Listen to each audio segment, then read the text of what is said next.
Salut à toutes et à tous, c'est avec vos frères périciens. Bienvenue dans la rubrique Une parole pour aujourd'hui.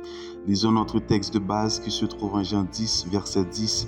Il dit: Le voleur ne vient que pour dérober, égorger et détruire. Moi, je suis venu afin que les brebis aient la vie et qu'elle l'ait en abondance. Bien-aimés, dans ce verset, Jésus nous révèle deux réalités opposées, celle du voleur qui symbolise Satan et celle du bon berger qui est lui-même. Le voleur vient avec un seul but: détruire ta destinée. Il vole ta paix, ta joie, ta foi. Il t'égorge spirituellement par le découragement, l'offense, la tentation. Il détruit les projets de Dieu pour ta vie si tu le laisses faire. Mais Jésus vient avec une promesse radicalement différente. Il vient pour que tu aies la vie et que tu l'aies en abondance.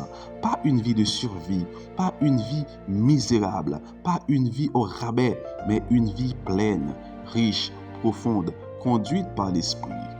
Alors, qu'est-ce que cette vie en abondance?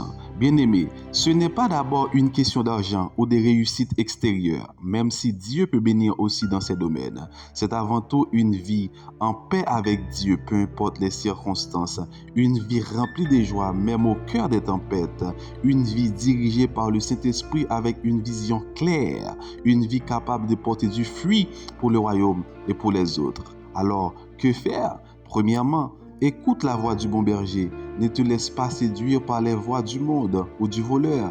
Deuxièmement, demeure en Christ. Reste connecté à lui par la prière et la méditation de la parole. Troisièmement, rejette le mensonge de l'ennemi. Tu n'es pas né pour souffrir, tu es né pour vivre pleinement dans la volonté de Dieu. Quatrièmement, marche dans l'obéissance. C'est la clé pour expérimenter cette vie abondante. Ne laisse pas le voleur prendre ce que Dieu t'a promis. La vie abondante est ton héritage en Jésus-Christ. Maintenant, prions ensemble. Seigneur Jésus, tu es le bon berger. Je refuse de me laisser voler par l'ennemi. Je choisis ta vie, ta paix, ta joie. Conduis-moi dans l'abondance de ton amour et fais de moi une brebis fidèle à ta voix. Amen, amen, amen. Retiens ceci aujourd'hui. Jésus ne t'a pas sauvé pour une vie moyenne, mais pour une vie pleine et abondante. À très bientôt pour une nouvelle parole pour aujourd'hui.